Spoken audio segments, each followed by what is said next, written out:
And hello there, my finest friends. Welcome to another retro RHLSTP. We're giving out the full videos for free, just 3 years after they've been done.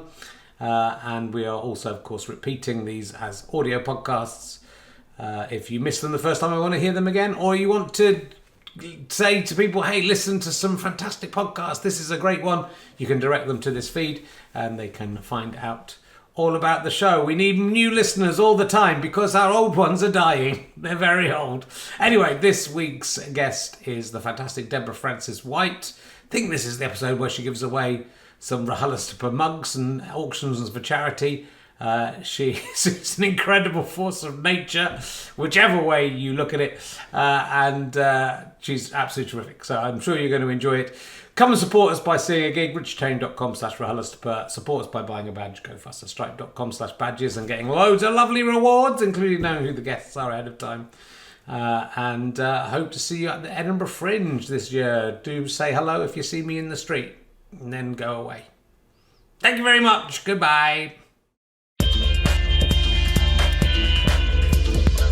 Ladies and gentlemen, welcome to Leicester Square Theatre. Please welcome a man who's just had a very important moment with his son. It's Richard Herring.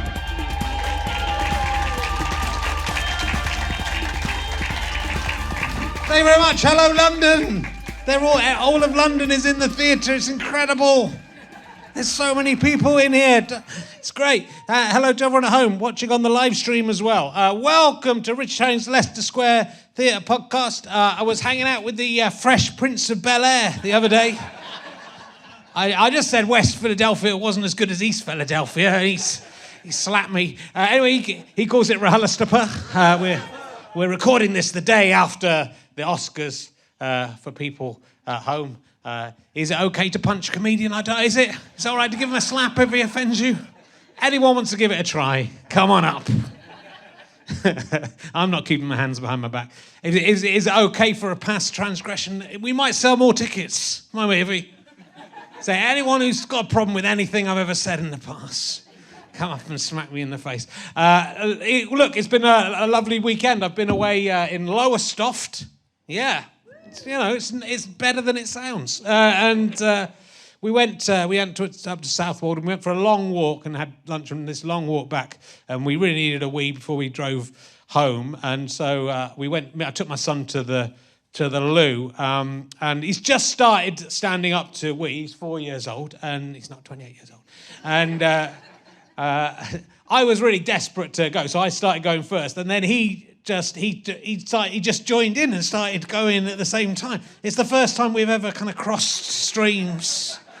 It's a big moment it's a significant day. It's better than, giving him a key to his car or, him winning a Nobel Prize. You're both weeing at the same time. It doesn't happen for very long. That's the thing, is it? It doesn't happen. You don't do, I probably will never do that again with my own dad. I mean, if you're listening, Dad, I'm prepared to give it a go. I'm not sure he can wee standing up anymore anyway.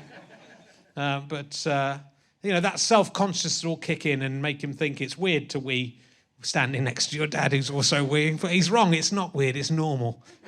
Also, it's a good way to save water as well, because we only need to flush once. We're saving the planet. It's a bonding moment with my son. I don't know if it's as much a bonding moment with my daughter, though. You'd have to kind of be very careful with the positioning and the accuracy, which I do not think at this stage of my life I would be up for. Rather than a bonding moment, it could turn into quite a mentally scarring encounter requiring years of therapy. Lowestoft was nice. There was a kind of poetic moment. There's a charity shop on the high street as we walked down to get our breakfast on Saturday, and there was a mobility scooter, a second-hand mobility scooter in the window of the charity shop, which is just tells a whole story, isn't it, just by itself there. One day you'll be too old to move, and then one day you'll be dead, and your mobility scooter. I've got a feeling that mobility scooter's back in the window of that charity shop every couple of months. Someone buys it, gives it. They should, it's kind of quite, it's gone, oh, it's back again. It's a moment of hope followed by a moment of despair. They should rent it out by the hour, I think. That would be a more efficient way. Good old Lowestoft.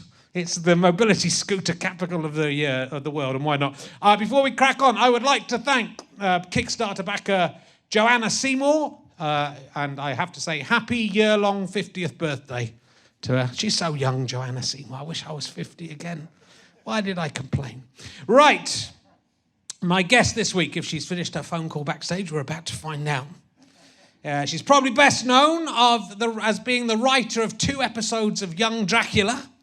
Then we didn't hear anything from her again, did we? What's she been up to? What's she been up to since that? It was so good, those 2 episodes of Young Dracula. Ladies and gentlemen, stepping in at the last moment like a hero, will you please welcome Deborah Frances-White, ladies and gentlemen. Here she is. Hopefully, there she is. Hooray, she's here. It's Deborah Frances-White. Come in. Sit down. Look at this massively full jug of water. This is an accident waiting to happen. I'll pour you some water, just in case you want it with your... Thank you so much. Drink. That's an absolute delight. How are you?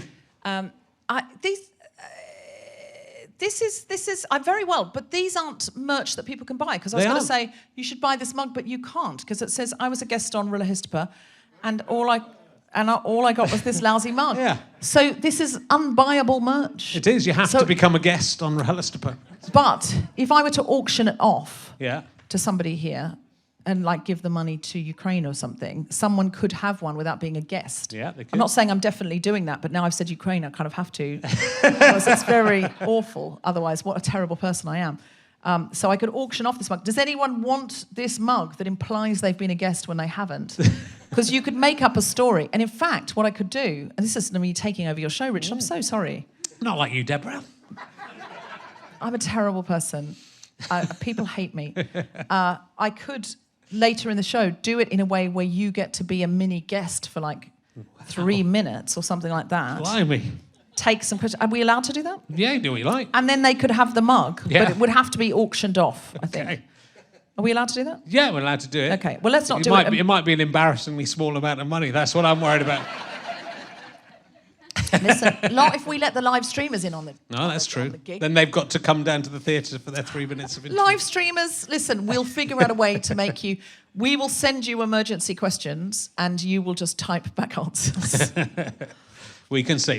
They're not as valuable as I am the host of RHLSTP and all I have is this lousy mug. Yes, that's really valuable. And there's one that says I'm on the crew. I was on the crew of RHLSTP, it says. And all I got. So those are the ones you can probably buy from the bar. The bar staff have them. I think they'll sell them for 20 quid. No problem. How was writing on Young Dracula? Good times. Children's television, that's where the money is. That's for sure. I wrote 2 episodes, but I co-wrote with a writer called Philippa Waller, who we used to write a lot together back in the day. She's fantastic. She's now got a company called 4D Human Being, where she helps you be a better person. If anyone feels they need to be a better person. You, sir? No? Okay. These people are as good as they're going to get, which is not saying a lot. Oh, if anyone's feeling a bit 3D... They've reached the pinnacle. If you think they've peaked. Okay. Listen, if any of you have more faith in yourself than Richard Herring has in you, you feel free to speak up. Philippa did most of the writing on those episodes, I think. Okay. Over the years, it pans out, doesn't it? You write a bit more, they write a bit more. Is young Dracula before he becomes a vampire, though? Because surely old Dracula is dead Dracula. Have you seen Harry Potter? Yeah. It's that. Okay. Only Draculas. Okay. So what? It's like a school for Draculas. But Draculas don't become... They become Draculas once they're bitten and they're dead, right? They don't go to school and go, I must learn how to be a Dracula. Oh, that's actually a great point. You've really undone that whole show. Yeah. That format's fucked. Yeah. If young Dracula, if you're watching and that show's still going, you need to think on this. Draculas don't age. A Dracula is the same age it is when it... That's the whole point of being a Dracula. Can I just suggest that Dracula is the name of a vampire? It is. I don't think you get... plural Draculas. I think it is. It's like Shrek's. It's the same as Shrek's. Works like a Shrek. That's like calling wizards potters. Yeah. Yeah. It's like you don't just become a potter. You know. Then that sounds It's confusing because that's a different job. So you can't call wizards potters because people go, what? I'm a potter. I go, okay, make me a pot. Well, I can do because I'm a wizard. What about ghosts who are also potters? It's a good question. The second best ghost-based question I've been asked this month. I'm glad about that, young Dracula. So, from the Guilty Feminist, you've been doing it a few years. Yep. Have you achieved equality yet with all your work? I'll be perfectly frank with you. I don't think I've been as successful as feminism as everyone hoped I would be. Right. And the gender equality gap still exists. Yeah. The crowd looked disappointed to hear this news. I'm disappointed. I've been doing all I can to drag the average down for guys. I've been as incompetent and mediocre as I could possibly be. You've done and yet still so we're doing well. Still, I guess it's mediocrity is that's our brand, isn't it, men? Listen, you do your bit for every International Women's Day. You get online and you say, when's International Men's Day? Oh, November 19th. You don't say when's International Men's Day, to be fair. No. You all know Richard does this, yeah? Does anyone not know do. about Although this? I've stopped doing it, Deborah. No, you do. I saw you doing it a bit too. You said you stopped. I do a little nod. I give it a little nod. You said you stopped. Yeah. And then you started again. It's hard to give up. Let's talk about... I've been listening to The Guilty Feminist, which I do on and off. Because I know enough about feminism, I'm fine. I just need a little top-up every now and again. He does his bit every year. Just a little top-up. He doesn't need anymore. He doesn't need anymore. If every man pulled their weight on one day of the year, we wouldn't need feminism. He's picked a day, although he has, as he said, given up. Yeah. And that's disappointing for feminists everywhere. Because we finally get a man on board, and then he does it for a few years, and he goes, this is really hard. Yeah, no shit. Yeah. I don't have the option to give up, Richard. I get out of bed a woman every day of the week. Yeah. I wish I could give up being abused on the internet and fighting for equality, but I haven't got that luxury. It is, it's true that it's a tiny window into that. Though, to be fair, I get abused by feminists as well, so I get the double. Yeah, who doesn't? I suppose you do. The problem with feminism... Have you heard my podcast? It's got quite... I wasn't going to talk about this straight away, but it has become quite a fractured movement in some ways, hasn't it? I mean, everything's become a fractured movement because the internet encourages small communities to band behind very, very simple ideas and argue about them with completely... with a hatred of nuance that is a phenomenon of the modern world. And then we go, well, if you liked that person now, you like their tweet, you're part of their gang. And it escalates in a way that I think is unhelpful. And my mission is to get conversations offline into rooms where people can see each other's eyes, or at least onto Zooms. At least onto Zooms. I don't think it's healthy or helpful. And I already know people are tweeting about this. If this goes into the podcast, people are going, but what you don't understand is yada, yada, yada, yada, yada. So I've learnt to live with a certain amount of... I don't want to use this word because people don't like this word, so I'm going to try and say community flag waving. A certain amount of community flag waving and just going, I will do my best to have bridge building conversations where I can. I'll always build a bridge to you, Richard, should you call me up and say, there's clear blue water between us. Have you got any bridge building equipment? I'll be like, yeah, I'm there with my bridge. Well, it did used to be like that in the old days. We could disagree and, we could have a conversation and we might persuade each other one way or the other. Yes, absolutely. Yeah. But I still have those conversations, but I just have them offline. Yeah. I build bridges all the time. And I have been with die-hard men who are like, I hate the Me Too movement. You are all destroying the modern world. I can't so much smile as a woman now without going to jail, even though they're in the middle of the BAFTAs. And I'm like, okay, here, let me build a bridge to you. And so I give so much ground that I find if I build the whole bridge, they will often put 1 or 2 feet on it. They'll put a foot on my bridge, and I might put another one on, and then retreat. But I feel like you stood on my bridge then, didn't you? Stood on my bridge. Yeah. Well, I think that is a lot of what it's about, and that's what you are very good at, and that's what the podcast is very good at as well. I think is having the proper conversations, and in a way that Twitter isn't. Oh, Twitter's a vile cesspit. But I do think there are. If someone's humanity or identity is being questioned, I don't expect that person to build a bridge. But if I'm being an ally, I think my job is to build a bridge. And I often see people on Twitter just going for people in a way, and I'm like, you must have only learnt this in the last 2 years yourself. So when I see white people going after other white people going, yeah, blah, blah, blah, blah, because they've, if they're being actively racist, that's one thing. But if they're being they haven't used the right word and they're saying they're being a bit defensive, and I see them going after them with pitchforks, I'm like, I know I only learnt this in 2016. And I'm a bit ahead of the curve. So I don't reckon you learnt it before 2016. So in 2015, you were saying same thing as this person. Why are you going after them with a pitchfork just to be right? Surely, like my feeling is, if I meet someone who's racist, as an ally, it's my job to leave them no more racist than I found them. And what I can't do is whip them up into a passively, like thoughtlessly, surely it's the same for everyone now, a thoughtlessly racist person. They're stating a racist position that I can see is a position that makes life harder for black and brown people. It's my job. I'm not emotionally affected by that issue. I might feel, but I'm not personally emotionally affected. I might feel emotional about it, but it's my job to get them to be a little bit, to shift their position a little bit, so that if that day they get on a bus where there are black and brown people, they're a bit nicer, not a bit nastier, because they've just had a big kick about fight on the internet and they feel they've been punched up. And that's, to me, the problem with modern allyship is it takes time, it takes patience. Sometimes it's very difficult to do it, but that's your job if you want to be an ally. Otherwise, walk on by.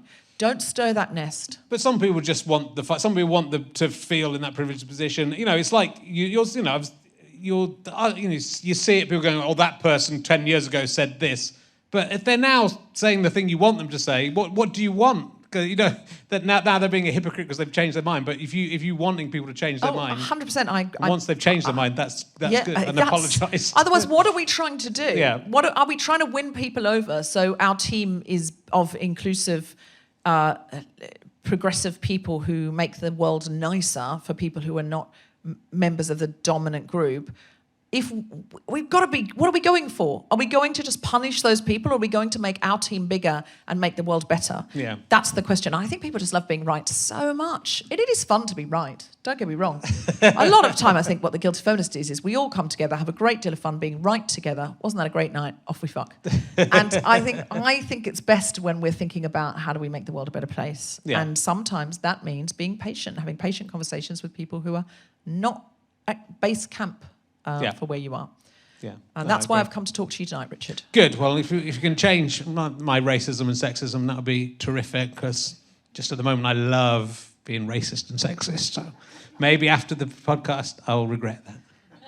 Richard Herring is being ironic. I just need to state that. But, I think it's true that, if you go back to the 1980s, I was racist and sexist and homophobic, but I'm not anymore. But were you passively those things? I mean, yeah. I was a child who didn't know anything about anything. I wasn't affecting anything, I don't think. But you were saying things thoughtlessly, or yeah. Certainly, if you read my diary, I was saying things to my diary that were horrible. Because you don't know. I was an idiot. I was a kid. That's why people pick up something someone's tweeted when they're 16. You go, didn't you have a diary? Didn't you? If you'd put your diary on the internet, you'd be in as much trouble as this. So you say things for effect. You say things because you don't understand. Or shock value or something. Yeah, shock value. Young comedian, and also in the 1980s, the society's values were horrible. Fucked up. Yeah. So it's. I think it's understanding that and. But just to be clear, this is not a Liam Neeson moment from you. It's just more like, oh, I was saying a shock joke or something like that. I think everybody in the 1980s, everybody was just horrible. Everyone was horrible in the 1980s. Discuss. Anyone here alive in the 80s? Just give us a cheer if you were alive in the 80s. Just give us a cheer if you now look back on some of the things you said, thought and did with some measure of horror. Just give us a cheer if you don't regret anything you did or said or thought in the 80s. Nobody, no one from the 80s is spotless. And I would hope any teenager would have said something that they now regret, or any person would have said, there are things that I've said 5 years ago. I think, I wish I hadn't said that. We had a DeLorean and we could go back to good old 1985 and just see what Richard Herring was like. I think I was a pretty nice young man, but I think I was, it was... Saying terrible things in your diary. Yeah. Things that, I wouldn't like to be on Twitter. Oh my God, thank God Twitter wasn't around. Because I was a Jehovah's Witness. Yeah. And I mean, I don't know how much social media they do, but I definitely would have been like in my heart, I didn't feel those things. But I knew I had to be like anti-abortion and things like that. And I struggled with it in a way. But in another way, you join a cult, and the difficult decision is to join the cult. After that, every decision is made for you. And that's why people join cults, I think. I mean, I was a teenager, I didn't know what I was doing, but it's true. It's like if you make the very difficult decision of joining a cult, after that, everything gets easier because all decisions are made for you about what you think, what you say, what you do. Any former cult members in? Cheers, give us a cheer. Any current cult members in? I'll show you. RHLSTP. Oh, that's true, yeah. I was a stand-in for Omar Jalili, but if people in any given audience of mine, generally there will be ex-Jehovah's Witnesses because they want to feel that connection because obviously I understand their pain. So if this had been advertised with me on the bill, there'd be former Jehovah's Witness in for sure. And so it's disappointing, if I'm honest. Omar Jalili, you can be the former Jehovah's Witness for me tonight. What's your name? Robbie. No, it's Brother Robbie. Brother Robbie, what congregation were you in? Yeah, well, just make up one. Where are you from? Oxford. Oxford congregation. Yeah. Oxford North or Oxford South congregation? Sorry? South. Oxford South congregation. How long were you a witness? 10 years. 10 years. Are you just fellowshipped? Are you shunned now? Shunned, completely shunned by friends and family. Yeah, 100%. What were you disfellowshipped for, if you don't mind me asking? Could be anything as innocent as putting up a Christmas tree, or anything as non-innocent as murder.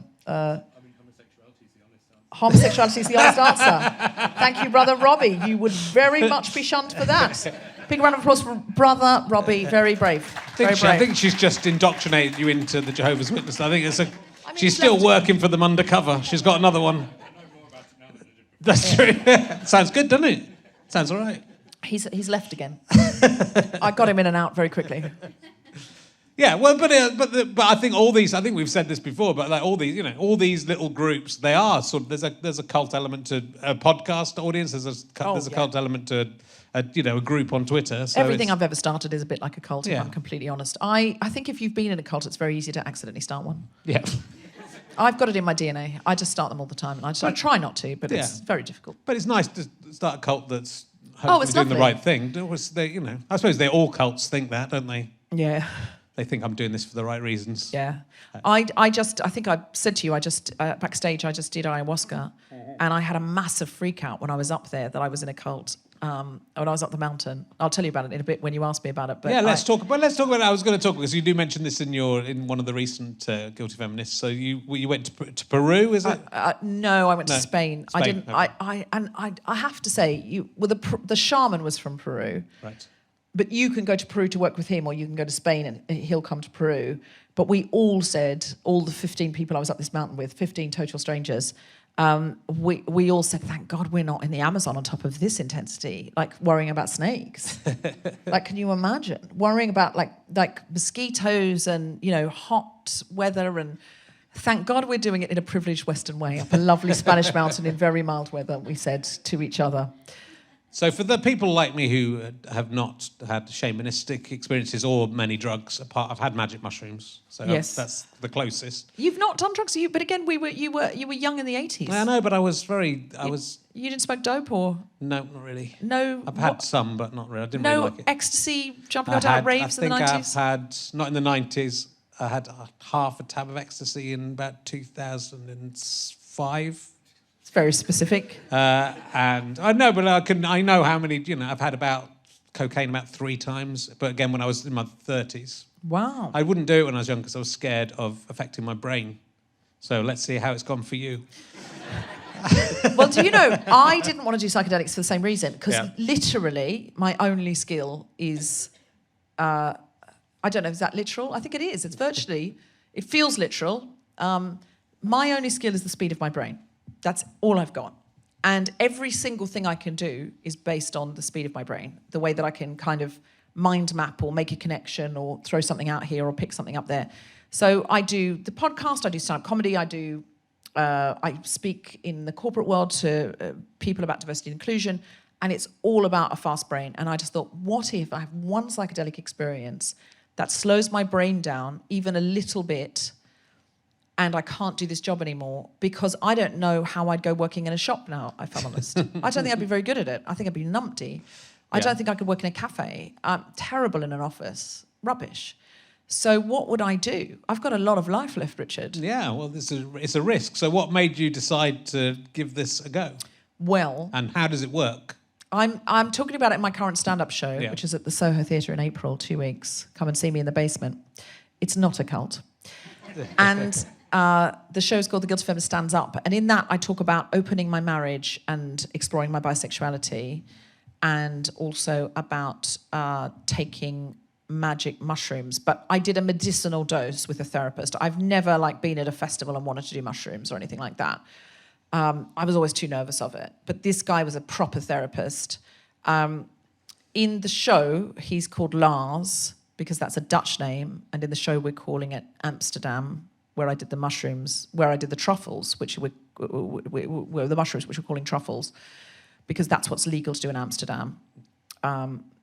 So, of course, I'm not acknowledging that I did it in a seaside town in Britain, where I'm not allowed to do it. Okay. So if you come along and see this, you will see the legal version. Now, if you are from law enforcement, all of this is comedy. All of this is a joke. It's a story. It's made up. It's fiction. If you're not from law enforcement, it actually happened, and I'm saying Amsterdam for my own reasons. So I did those mushrooms first, and I did it because this 2 years in lockdown, Richard, has really changed my life. Yes. Oh my God.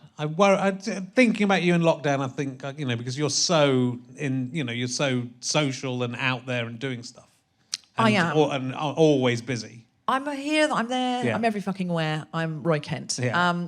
I'm no Ted Lasso fans in, clearly. I was touring, and I'm in Australia, and I'm going to a show in New York, and I'm going to go and do this conference here, and blah, blah, blah. And when you're living like that, you don't have time to face your demons. You're too busy. Mm-hmm. I'm getting on a plane. Why would I be thinking about what's going on inside of me? And in that 2 years of lockdown, is this too serious for your show? No, it's great. You sure? Yeah. I mean, I know Stephen Fry cried on your show, but I don't have his status. I don't know. These people have come for laughs. I'll get to the laughs in a minute. In that 2 years of lockdown, I had to face my demons. I had to look in the mirror and go, here are some things that don't quite work.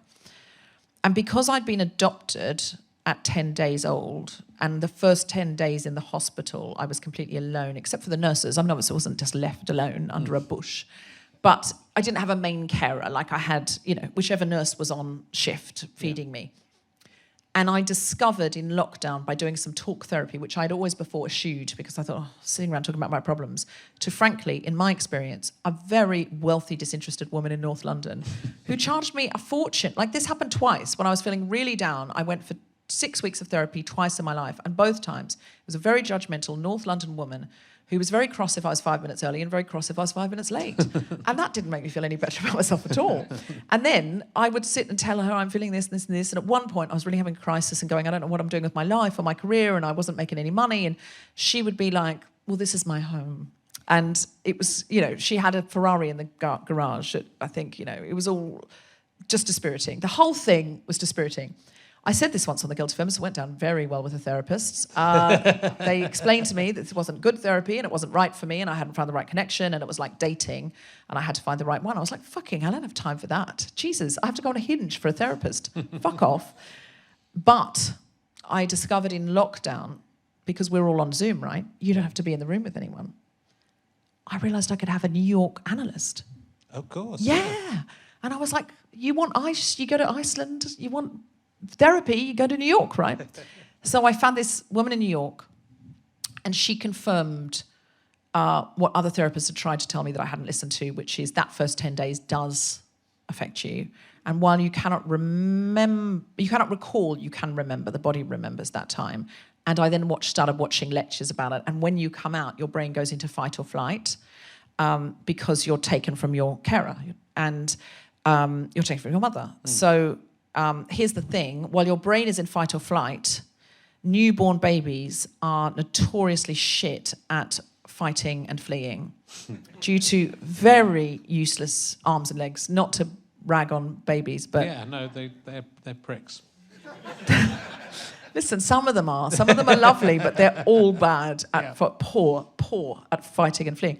So then your brain goes into, gotta fight, gotta flee, and your arms are like... Poop, poop, poop. And so your breathing is agitated and all of that sort of stuff. Yeah. But that part I only discovered about the breathing up the mountain when I had a chat to Mother Ayahuasca. True story.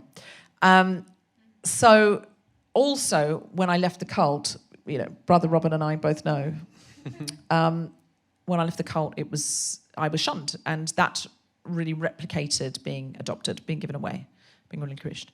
So I needed to figure it the fuck out. And some things, especially if they're pre-verbal and pre-personality, you can talk at it all day long. But I think talk therapy is great for discovering why, but then sometimes you need more. Because like, if I break my arm and I don't instantly know why, and then I go, oh my God, I ran up the stairs and I fell over and I just kept going. And then I came back and was going, oh, my arm's really sore, and I just forgot. But someone reminded me, no, you fell up.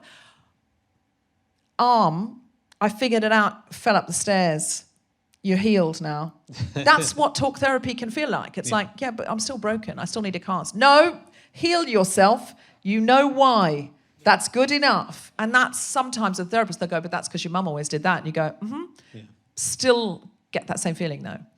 And so psychedelics, especially if something's pre-verbal, pre-personality, can take you into the part of your brain that you need to talk to communicate and sort it all out. And they say it's like turning a laptop on and off again, like you rewire.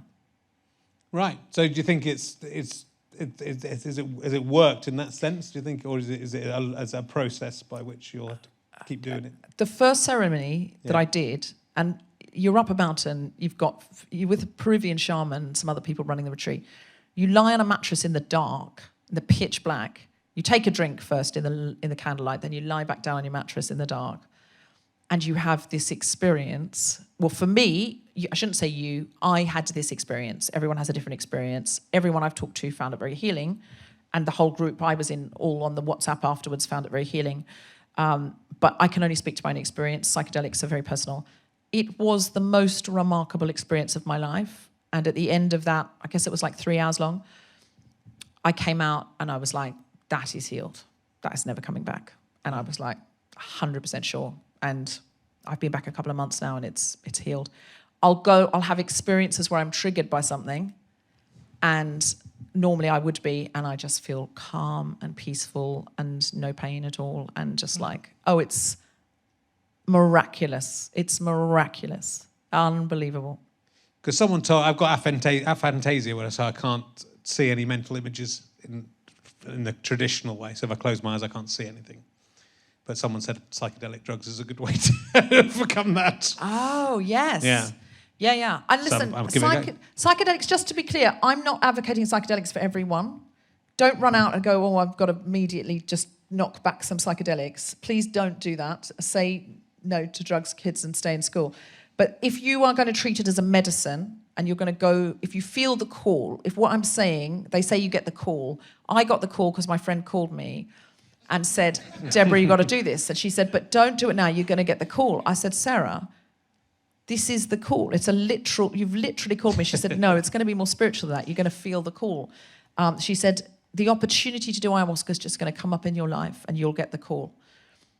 And you know it did, because I Googled it and found out where a retreat was and went there. Okay. And she was 100% right. I got the call. But I'd done a lot of work before, and I think it's not a silver bullet, it's a silver invitation, for sure.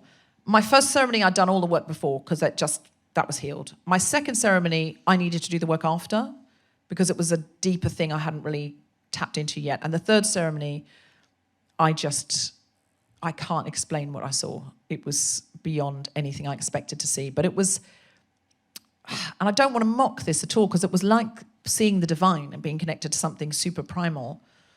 But I did say to the people who ran the retreat, I did say, I didn't ask for that. That was so intense. I said, you need to put that on the website, that it's possible to be connected with the divine and have an experience. You might see things you don't know that you want to see. Like, I was like, I came for a little like trauma healing.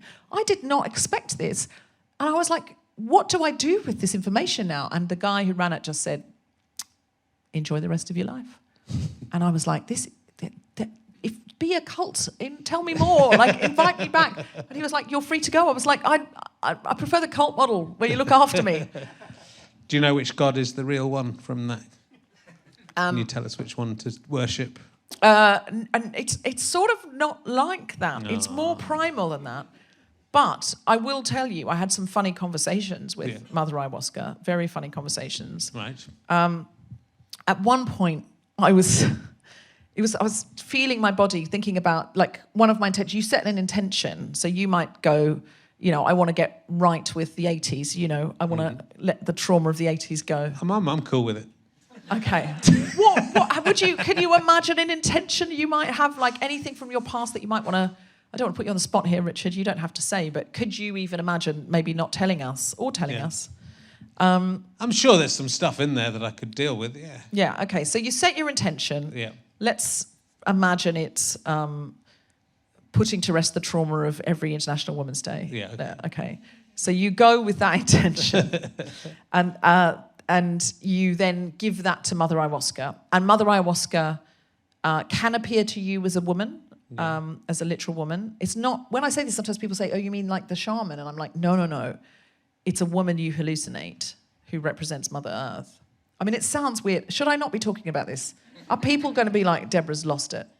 Definitely, yeah, but that doesn't mean you shouldn't talk about it. Oh, no, I know. I take it back. People will say that because people will say that about any experience like this. It's absolutely amazing. But there was one experience I had when I was quite deep in this. I don't want to call it a trip because that sounds like drugs, and it is a medicine. It's not. Drugs makes things clouded, and drugs can take you away from your real emotions. So if you're feeling sad and you go and do some ecstasy, it can elevate your mood, or you're feeling ordinary and you're at a festival and you want to really feel in the hypey mode and forget the fact you have to sleep in a tent. You take the ecstasy and then you're like, I feel really amazing. Oh my God, I'm so connected to you. Oh, let me just touch your shirt. Oh, you're amazing, Richard Herring. That's what ecstasy can do. But it's really it's blocking my real feelings, which is, I'm at this festival, I'm feeling a bit low at the moment, or I'm feeling a bit disconnected, I'm feeling a bit worried about the world. You're fine, Richard. I don't love you excessively or want to touch you. No. Ecstasy, you're a lovely man. You're a lovely man. I love Richard Herring, don't get me wrong. But if I took some ecstasy now, I would think I loved him more than I did. And I would, want to stroke him. So what drugs do is they heighten or they block your real emotion and they replace it with a fake emotion. Like, I'm overly confident because I've done cocaine. And my personal theory on drugs is people take the wrong drugs. I'm not against drugs, but I think people take the drugs that are in line or intensify their natural personality. So, like, hippies drop out, then smoke a lot of dope and drop out further, whereas stockbrokers buy and sell too much stuff and then take a load of cocaine and buy and sell so much stuff they explode a bank. And in my opinion, stockbrokers should take a joint and chill the fuck out, and hippies should have a line and get a fucking job. But you tell people that and they don't want to hear it. No one wants to hear it. No one wants to hear the wisdom. But I knew that before I went up the mountain. This is medicine, Richard. This is medicine. Okay. The reason it's not a drug is it doesn't cloud your emotion and put you in an artificial state. It heightens your clarity.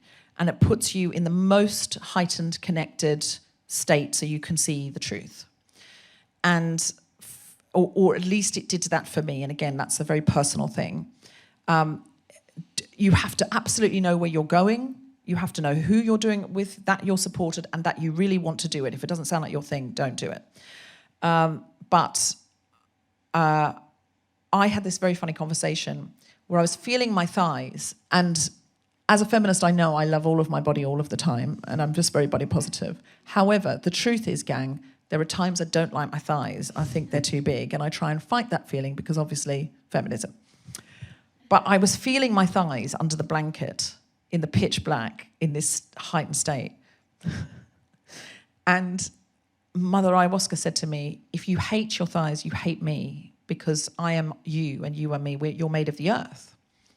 And then I put my hand on my belly, and she said, a woman's belly needs to be rounder than a man's belly, because for within it, she contains the whole earth.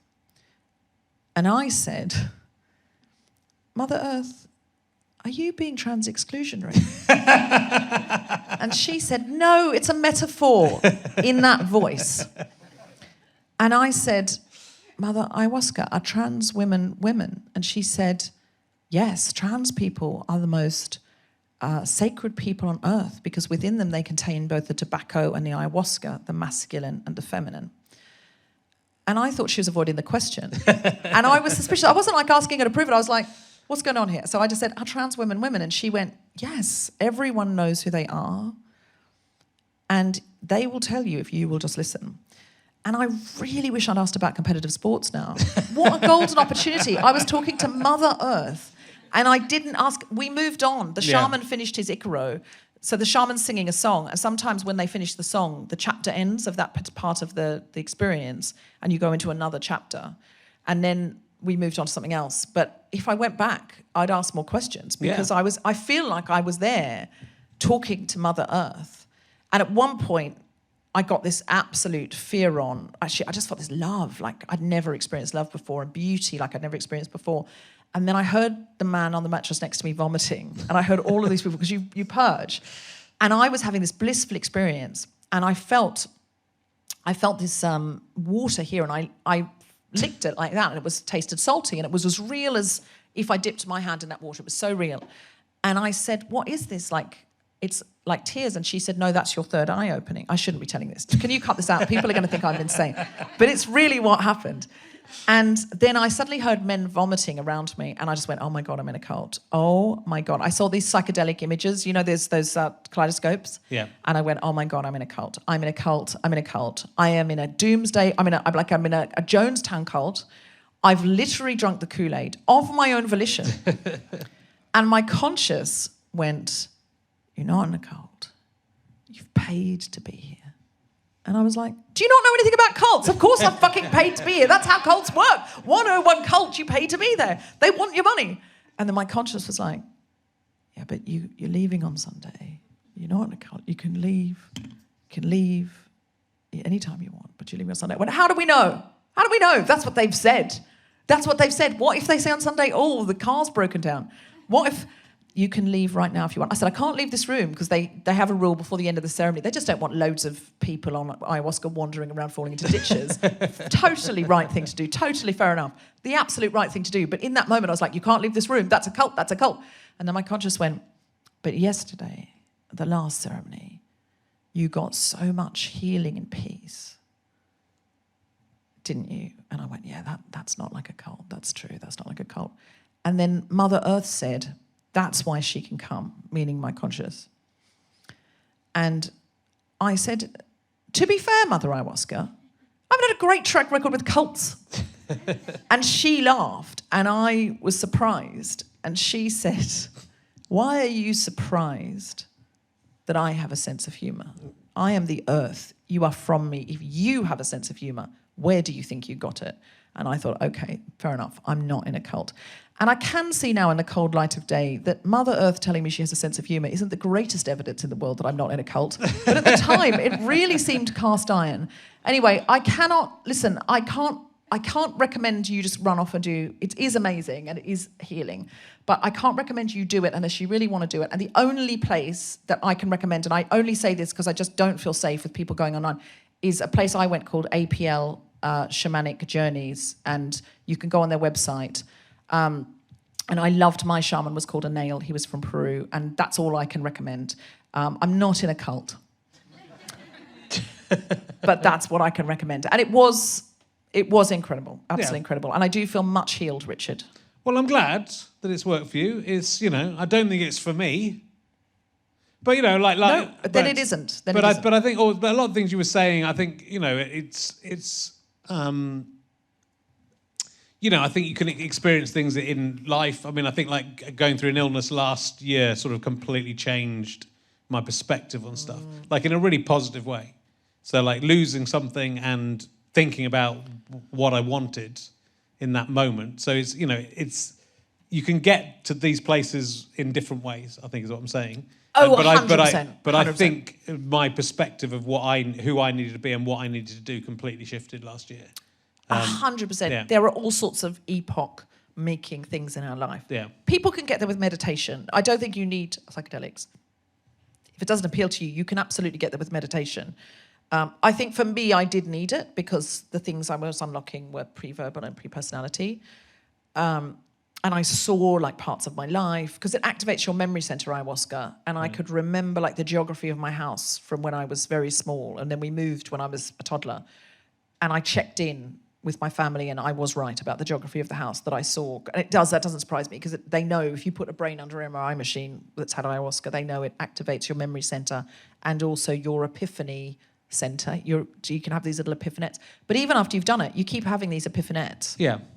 But you don't need to do it. There's so many other ways of getting in touch. And I think exactly what you've talked about, like having a big medical emergency that makes you look at your mortality in a different way, can absolutely give you the same perspective. Yeah. And, I think you've had an unusually, difficult life in the things you're talking about, an unusually eventful and a lot of things for you to cope with psychologically. That this sounds like it's been the right thing for you. So I mean, for a middle-class white lady, sure. Yeah. Like I'm a Western, I've had a lot of remarkable things happen given my privilege. There is people in the world who would look at my life and just be like, fuck me, she's had an easy ride. Well, of course, but that's true. That's true of anyone from any direction. We can always find someone who's had a more difficult life. Obviously, you're returning to stand up, and you're talking about, you're talking very openly as you do in the podcast about your life and now having an open marriage, which is interesting. I was thinking about it, and for me, I don't think it's a good idea because the interest would be all for one member of the relationship, which is not me. So I'm not sure. I'm not sure it would be. I don't want to have an open relationship because I'm too old for that anyway. But I also don't want my wife to go off and fuck loads of people and I don't get any, which is what would happen, innit? You've seen her, haven't you, Andy? Yeah. You don't have to sugarcoat it for me, mate. She's a very beautiful woman. She is. And if you ever do open your marriage, please let me know so I can ask Katie out. Okay, that's fine. She might be up for it. I like imagining it, but I don't want it to happen. The tricky thing was asking my husband. I decided I wanted to do it. I went to New York and I ended up, the reason I opened my marriage is I'd wanted to do it for various reasons, but I ended up at an underwear party on Fire Island. And have you been to Fire Island? No, I've not been anywhere. Do you know Fire Island? No. It's an island off Manhattan where the fabulous gay men of Manhattan go for the summer or, summer jaunts. Yeah. And it's just really a strip of sand it's as probably about as wide as this theatre. But there's like cottages up and down, like beach houses. And there's no roads, there's no street lighting or anything like that. It's just beach houses and then a couple of nightclubs that look like school halls and lots of booze and fun. I ended up dancing in my pants with Alan Cumming, funnily enough, at an underwear party. And that night, I met some gay men who explained to me that the difference between married and buried, as they referred to it, and said, you can be in an emotionally monogamous marriage and then set some ground rules and, just because you love each other doesn't mean you have to bore each other. Mm-hmm. Doesn't mean you have to stop each other being happy. And that was a new concept. Like monogamy has, I think, really taken off in a way that's having a moment. And even as I say this, I can feel the tension in the audience. It feels like people start to panic and they start clutching their partner like they're a handbag in a crowded marketplace. Like, don't worry. Listen, none of these people have partners. It's fine. If you love monogamy and that works for you, then that's disappointing for you. But there's nothing you can do about it. You can't catch it. You can't catch an open relationship. But the tricky thing was asking my husband when I came back, going, okay, this is what I want. So I thought, I'll WhatsApp him. because I thought then he can always say lol if he doesn't want to. And if he doesn't say lol and he goes, what do you mean? And starts to get upset, I can say lol. Do you know what I mean? True. And I can then just send loads of emojis laughing and going, oh, it's so hard to read tone on WhatsApp. That's the way you should ask. That's my only tip for you. Any difficult question that you think, how are they going to take it? All you do is you WhatsApp it, and then they can say lol. And if they don't, you can say lol. Like, can I date your mum? Lol. Can I have your dog? Lol. Do you see how it works? Can I invite you home, Robin? Lol. Is your name still Robin? Robbie, like Williams. Have I called you Robin a couple of times? I think I did a mnemonic of Robbie Williams and ended up with Robin Williams in my head. So that's my nickname for you. Anyway, that's what I talk about it in my show. Sure. But it's not a threatening show, just to be clear. I don't want you to come along and think, oh my God, if I come to this show, my marriage will automatically open. It won't. So your husband was okay about it? Or was it... My husband's an amazing man. He is an amazing man. Oh, he really is. He said to me, well, the worst thing about that was, it was really terrible.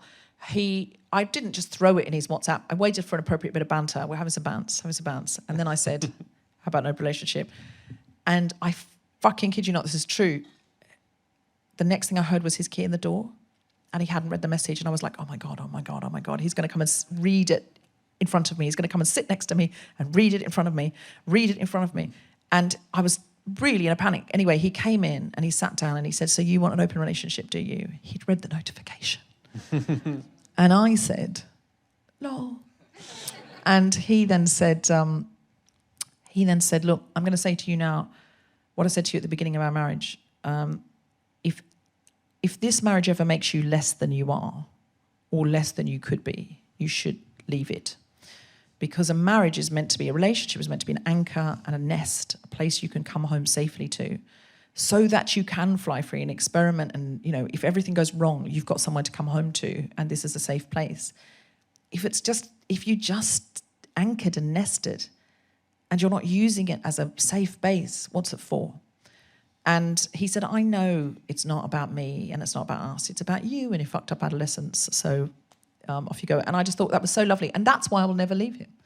I'll never leave him, because he is just such an incredible man like that. I was talking to someone yesterday about how someone ripped me off, that's an awful thing. Someone who was have you ever heard of the Tinder swindler? Yeah, not him. Someone I met told me a story about that they were very ill. Right. And they needed money. And I gave them that money, and then it turned out, didn't know them very well, and there were a few red flags, but I didn't listen to those. And then someone else contacted me, and this person was texting everyone all of these different stories, and we all compared texts, and she was just, this is how she was getting by lying and taking people's money. And I told Tom, and I said, I'm really sorry, but I have given 600 quid away that I don't think we're going to get back. And this person is a con artist, and I'm sorry, I've given our money away. And Tom said, well, I hope we've learnt nothing from this. Isn't that lovely? Yeah. He was like, I hope next time someone says, I'm ill and I need some money, we don't look back on that. We don't start thinking everyone who says they're ill and needs money is a liar and a con artist. And also, I felt sorry for this person because I thought they clearly had issues, and, you know, this wasn't the way that they wanted to live their life, I'm sure. But it was just a lovely response, and I think he's just a lovely man, and that it can make you stronger. It can make you stronger. But again, it's not for everyone. Psychedelics and open relationships, not for everyone. Not for hardly anyone. Probably lots of people here are going, no. I think it's interesting that the world is adapting and changing. You know, like, I mean, I lived in an open relationship for the first 40 years of my life, and that most of the relationships I had were sort of open, without necessarily the other person knowing all the time. Or I was just, not going out with people, so I was seeing different people. I was fairly good in relationships, to be fair, but not always. But I think it's, when you think about parents' generation, that it was sort of so set that you had to be in these couples and it had to be these kind of people. And it had to be for life. It had to be for life. And, that can work for some people. It's worked for my parents, I think, but it doesn't work for most people. or a lot of people it doesn't work for. So it's good that people can be whoever they want to be, and I suppose a lot of it is sort of the bisexual element of your life as well, which has obviously come to the fore as well. So that sort of changes. Yeah. And I haven't done loads, honestly. No. I haven't really taken advantage of this open door policy, partly because I had a really incredible experience and thought, my God, this is going to be... I was on Broad, and I think it's easier on tour, isn't it? Because you're kind of away from your nest and your local community. And I was on tour, and I had this incredible experience, my first experience with a woman, and I was like, wow, this is going to be my year of sapphic exploration and fulfillment. And I landed back at Heathrow on the 1st of March 2020 and truly believe that I brought the pandemic on with sapphic hubris. But I haven't done a lot about it, to be honest, but just knowing I can, if that opportunity arises, and sometimes exploring that. I just don't want to be on my deathbed going, maybe I was bisexual. Yeah. And I didn't explore that. And how is that a threat to my husband? It's not. Like, we've been together so long, like, it's not, I don't think it's not, it doesn't feel like a threat, as long as I name it and say, are you cool with that? And if he'd said, no, I'm not cool with it, I'd be like, well, I'm not going to ditch our marriage over it. But I thought if he is open to it, then that would be, like, a great thing to explore. Yeah, well, it's definitely true as well that I think a relationship, there's a lot of relationships that aren't honest. There's a lot of people having affairs or wishing they were having affairs, and don't talk about it. So, like, just talking about it is always a good thing, I think, whatever the result and whatever you decide, because it's a relationship's got to have honesty at its heart. Yes. Most of the time, don't always tell the truth, because there's some things you should lie about, but... Like, if they say, do I look... No, I won't say anything, but not about having affairs with people. Does this dress, just about to walk out the door, is this dress okay? And you think it's not my favourite, but they're just about to walk out the door to go to a wedding, and it's not good to undermine their confidence and go, you look better in the blue one. Or just, I don't care. Which, they both look okay to me, I don't care. No, that's not a good thing to say. No. So you're better off saying, you look amazing, I love that dress. Yeah, really, really suits you. Yeah. Because you want to give that person confidence, even if, Richard, and I can't imagine you don't care, but even if there was one day where you didn't care, you'd be like... Well, I love my wife so much, it doesn't matter what she's wearing or what her hair looks like. She's wonderful. So. She would hear that as backhanded, wouldn't she? She'd immediately go, what do you mean doesn't matter what I look like, or what my hair looks like? What's wrong with my hair? Oh, yeah, she'd manage to turn anything into... You know what they're like, those women. Are you reading from your 1980s diary there? 1982. Richard Herring gets out of bed. But I wouldn't have known what they were like in 1982, as I'd not spent any time with any women, or probably even really kissed anyone by that stage. So I'd like to think I was an expert. Well, that's all kind of incredibly interesting stuff, but it's obviously been. So we last spoke in about 2018 when we did the crossover episode, or 2019. So it's kind of all happened during the lockdown or post-lockdown. I opened my relationship before the lockdown, but all of the psychedelics was, when we came out, because I just had realised in lockdown that I just needed to do something to process those things that had happened, because I was blocking myself. I was just blocking myself on all sorts of things. And I just didn't know why I was blocking myself. Does anyone ever do things where you go, why am I doing this? I know this doesn't make me happy, and yet I'm doing it again. Oh, still doing it. And does anyone else have that, or is that just me? Just cheer if you have that. Yeah, cheer if you get in your own way and you can't figure out why. Yeah, that was me. And then I was like, okay, this lockdown period has forced me to look at that. Because I think before I could always blame others and the world. I could always be like, well, it's because I'm in so many airports, or it's because I'm, it's very difficult to keep up routines that are good for me when I'm doing this or doing that. There was always someone else to blame. When you are trapped in your house, morning, noon and night, and you were only legally allowed to go for one walk, and that actually bonded my husband and me, because we realised if we had a row, we could only legally storm out once a day. And then you're stuck with it. So then we were like, okay, we better be kind to each other, because otherwise we're going to be like fuming and then both have to be here. And so I think in that time I was like, okay, if I'm not doing the things that I say would make me happy now, when nobody else is controlling my time. I was working very hard. I had writing deadlines and stuff, but no one else is controlling my time. This isn't the fault of an airport or because, I did this or that. This is me now. This is me getting in my own way. How do I get out of my own way? So I did a bunch of therapy and figured out, when my friend called me, I went, yeah, that's what I need. I got the call. And I never, I was such a rationalist, Richard, before this. I only believed in things I could knock on, which was ironic for a Jehovah's Witness. But I did. If you couldn't prove it to me, the sexiest thing a man could say to me was prove it. Absolutely prove it. I didn't believe in any of this stuff. And I don't know what it is. But what I do know is if you're going to approach it from a scientific point of view, there is neuroscience in... We're 50 years behind in psychedelics research because of Nixon's war on drugs. And someone in the White House at the time said, the conversations were specifically had, we cannot arrest people for being African American and we cannot arrest people for being against the Vietnam War. But what do those two communities have in common? We can go after them. We can make this big song and dance about drugs, they're the enemy, they're going to steal your children, yada, yada, yada. So psychedelics were becoming big in the 60s.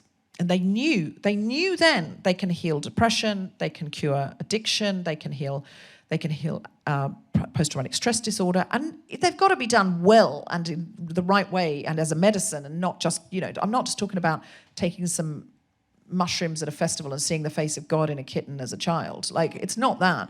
They've got to be done properly, and I'm not sure they work for everyone and as quickly as they've worked for me. I'm not saying that, but we know that there are healing properties, and Nixon's war on drugs killed it, so we're 50 years behind, and that does make me angry.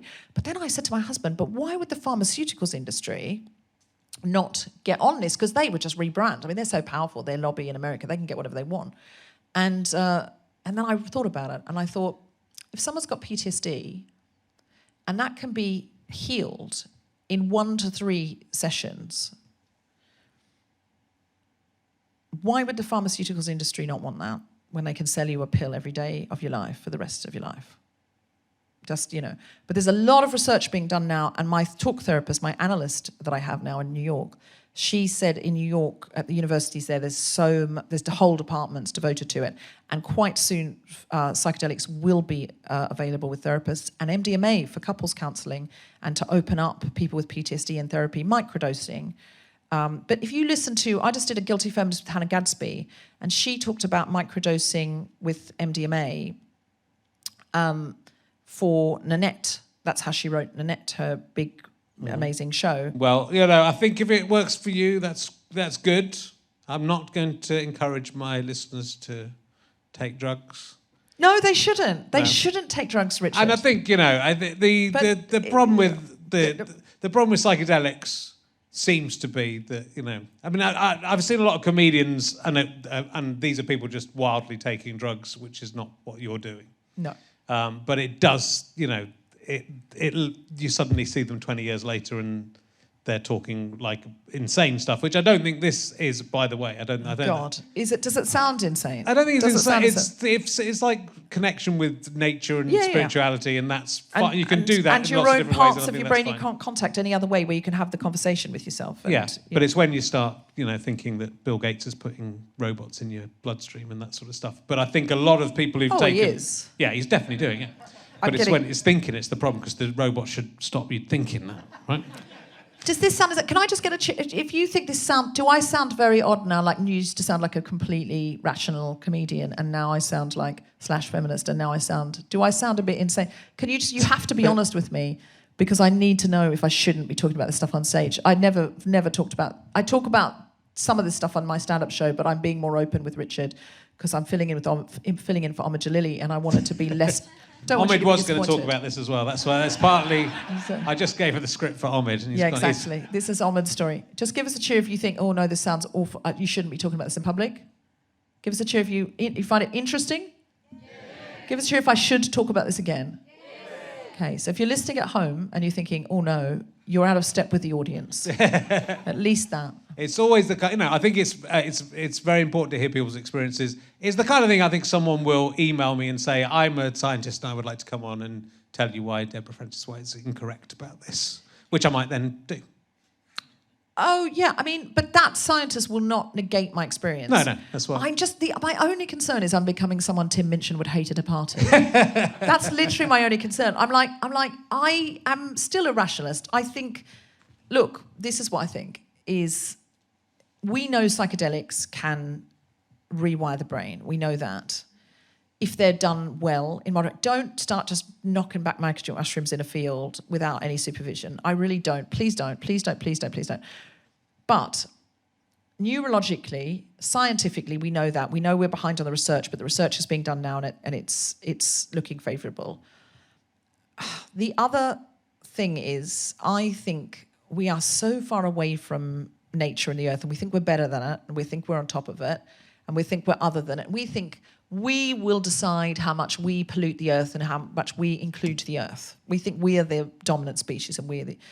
Honestly, I think what taking plants can do, and listen, some plants are arsenic, it's not as simple as that, but these particular plants can make you feel in touch with something of the earth, and we are from the earth. We are, and we will go back to the earth when we die. And that's made me I feel more connected to the earth, and I don't think that's a bad thing. I don't think that's a bad thing at all. I think this earth will survive. What we are doing now with climate change is we are creating an excellent environment for creatures that love warm water and drinking straws, who can live in that environment. And if we continue to treat the earth like we are, we're just making ourselves extinct. That's okay. This planet will carry on. And it will rebuild and it will reboot. As Mother Earth said to me, while I was under the influence of ayahuasca, I invented self-care. Look at how I restore myself when people damage me, and I do my best, but I can't, I can only self-care as much as I can. If you're damaging the earth more quickly than I can restore it. This earth will survive. There will be creatures who at some point in the future might be going, we've got to keep more drinking straws in the ocean because that's our ideal habitat. How do we get more drinking straws in? Do you see what I mean by this? Yeah. This is not a theory like Bill Gates is in my bloodstream, just by the way. This is a metaphor for the future. I think that's what we're doing. I think we're trashing the hotel room. Yeah, well, we're definitely doing that, and we definitely need to look at that. And I think introspection and talking about stuff is good for everyone, right? So it's how you get there. I'd kind of like you to come back in 10 years' time and tell me how it's all worked out for you. Are you worried that my brain's going to fry or something? No, but I think like all I'm you not know, gonna but all keep these doing it, things. though. I think all these, but also I think it's like really important. It's all the reasons you're doing everything are exactly right, and you should experience life as much as you can, and you should, I sort of feel it's certainly in my relationship terms, I sort of did all of that, and then I'm glad I did it all. If I hadn't done it all and I was now 54 and had been married for 40 years, I would absolutely 100% be in exactly the same. I've been sucking cocks behind the bus station. I was in a cult when I was younger. Yeah. From 14 to mid-20s, so I didn't have any of those normal experiences, and then I got married really quickly, so I'm Benjamin buttoning my way through life. Yeah, Richard. I think that's all good. But I also I don't know, it'd be interesting to see whether you still, having gone through it, whether you still think it. And you might do, and I'm not saying you won't. I'm just saying it would be interesting to find out where you are in 5-10 years with all of this stuff. I feel like you're hoping. I'm hoping it'll go wrong. Massive disaster. I'm not. I hope it. Obviously, I hope it works. I feel like it'll be a more interesting show for you if I slap Chris Rock though. Yeah. If I like, I'm like going, oh, the bees are taking over the world, or whatever. Yeah, but you can say that you're being rational in the way you're describing all of this, and you're being honest about the way you're describing all of this. So it's, I don't know about the science about psychedelics. I just think there's a lot of fried brains from people who've, but also from our generation, not from the 60s, from people who just did too much coke and that sort of stuff. Oh, but there's a lot of fried brains and a lot of fried clever brains, and so I still have my suspicions about any form of drugs. But I also think, I haven't been through the stuff you've been through. No, coke's a horrible drug, and coke makes people more about themselves. Yeah. MDMA makes people more about other people, but both of those are man-made, synthetic drugs that are designed to put people in an altered state, not to connect. This is, there's a difference between that and a plant which will give you some clarity. Of course, you can misuse anything, and if I kept taking, if I got now addicted to, like, I have to go up a mountain every 3 months, yeah, at some point, but I don't really have any intention of doing it again. Maybe in 3 years, or when I first had that mushroom trip, it was so intense. I said I wouldn't do that again for 10 years, but I got so much clarity from it. It was brilliant. Now I think maybe 3, but the great thing, Richard, is what happens after, where you get all this clarity and this. The best stuff is what happens after. And if you disrupt that by doing it again, you won't get all that lovely stuff after. So no, I feel so healed. I can't even tell you. I just feel so much better. But, you're right. Maybe I'll come back in 10 years' time and I'll be like, you were completely right. Don't do medicine, kids. Yeah. But I do. I don't know. I'm just saying. But I think it's almost more with the relationship stuff. I think it's, I don't know. There's so many factors at play. If you can make it work, it is fantastic if you can make that work. It's making something like that work for everyone, and everyone's absolutely delighted about it all the time. I'm not overdoing it, to be honest. No, I'm not overdoing it. No. And I'm in a good space with it, and I think Tom is too. And Tom said to me actually recently, he said, "I'm really glad we had that conversation, because I know someone else whose relationship didn't go well because they didn't have that conversation." And he said, "I'm just so glad, because it feels like we're really being open and honest." And I think, I think it's good. Do you have any emergency questions for me? I feel I've talked too much about myself. We'll do a couple of quick emergency questions, and then we will wrap up, because it's been fascinating, and it's all good. Let me ask you this. We're not going to ask you. That one's too philosophical. I've got quite philosophical ones now. If I ask you the one about the chrysalis, we're going to be here all night. If you could own and live in any property in the world. Yeah. Where would you choose to live if you could live in any? Oh, own and live in. Yeah, so they just give you whichever building or property or anything you can live where. You've got an ideal place to live? I might take over the Metropolitan Museum of Art in New York. Okay. Have some parties in there. Yeah. That'd be fun. That's pretty good. Yeah. Is there somewhere to sleep? They've given it to me. I'll convert a wing. Okay, for the bed. Are you going to keep all the art as well, though? Yeah. Yeah. Okay. Yeah, it'll be great. That's quite nice. All right, I'll ask you, this is from my son, and I thought I'd put this to bed, but you might have an answer for this. Do ghosts have bum holes? This is my son's. I don't think they need them. No? No. I think they're more... Doesn't have to need them, do they? Ethereal than that. Yeah, I agree with you about that. I think I'm going to say no. Okay. Yeah. That's good to have an answer. Is that my last emergency question? I think it might be. I have to auction off this cup. Oh, yeah. Does anyone time? Want to buy a mug? Okay, they were a so guest? this is... I was a guest on RHLSTP. And all I got was this Aussie mug. You are... And if you do this, you also get to be a guest for what was going to be 3 minutes is now going to be more like 60 seconds, if I'm completely honest.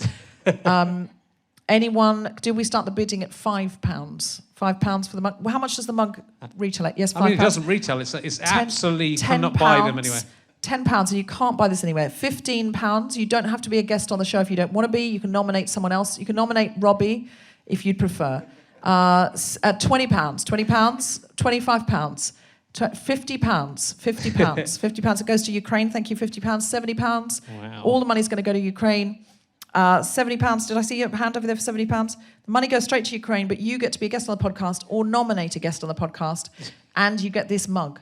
And it's got my lipstick on it, and that ups the ante. Now, it really shouldn't in COVID times. We can have it washed for you if you'd prefer, but if you like my lipstick, depends. Do you fancy me or not? It's an unknown quantity. What do we have? 70? Did someone say £50? Did someone say £70? Did someone say 70? Our last hand was 50. Who's... I thought someone behind. I think that was 80. I think you said 80. Did anyone say 70? 80? Can we get it up to 100 for Ukraine? £100 for Ukraine. You could go in together with somebody. You could go in together. Share a mug. Have we got a backup mug? Yes. You're going to say 100. Okay. 120. Do I hear 120? I hear 120. Wow. 150. Do I hear 150? 130. Do I hear 130? Okay. 130. Do I hear 140? No. Okay. So what was your last bid? 120? Yeah, we're on 1:30. And 1:30. Have we got a second mug? Because then they could both have a mug, and we raise two lots of money for Ukraine. God, she's such a... Okay, so She's a hustler, this girl. You're going to get the authentic one. That's 130. Just 1 second. Oh, do you want it with my water in it? Would you like it washed? You don't have cash. That's all right. We'll work it out. PayPal Richard. We'll trust you. But someone needs to just get your details.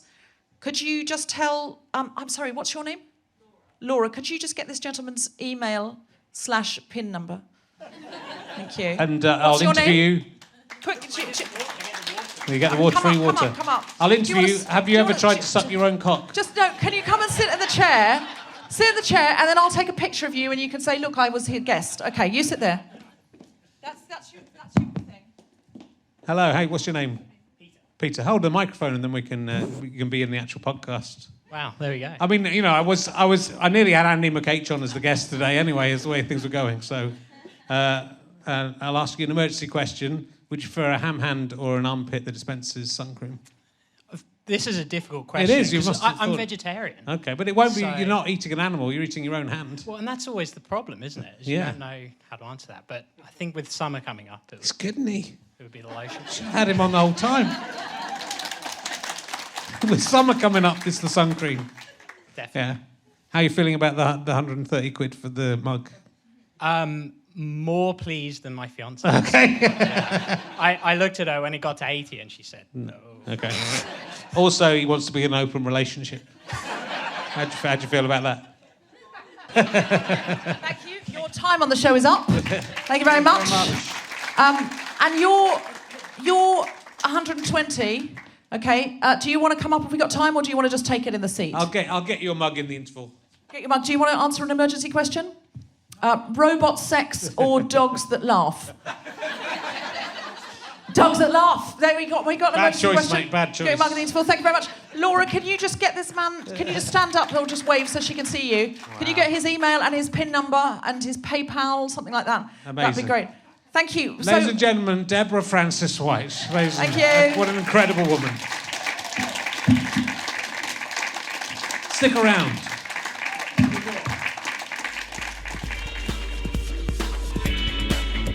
You have been listening to RHLSTP with me, Richard Herring, and my guest, Deborah Frances-White. Thank you to Scant Regard for playing this music. I'm indebted to my producer, Ben Walker. I'm indebted to Chris Evans, not that one, who's sitting right beside me.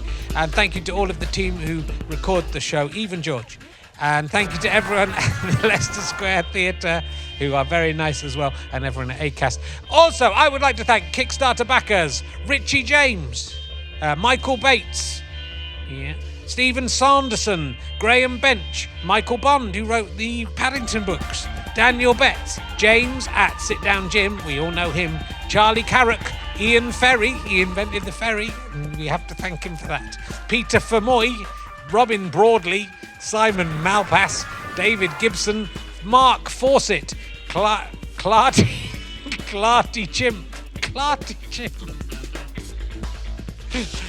Chimp, Ed Bauer, Alan Doyle, Mark Ellis, Wax Parrot, Karen McKenzie, Adam Jackson, Rob Mossop, Andrew Wildwoods, Stuart Hart, none, Jamie Connolly, none, no, no, they don't want their name, no, Ian Robertson, Ange Weeks, Tink, Barry Fair,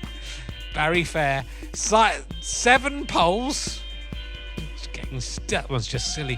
George Shallcross and Jason, thank you very much for your part in all of this. This is a Sky Potato Fuzz on GoFasterStripe.com production. Why not watch the videos of these shows? Go to gfsboxoffice.com. You can still watch them even now for a small fee, which will help us make even more podcasts. Thanks very much. Head to RHLSTP.co.uk for more information about everything you could possibly wish for. Goodbye.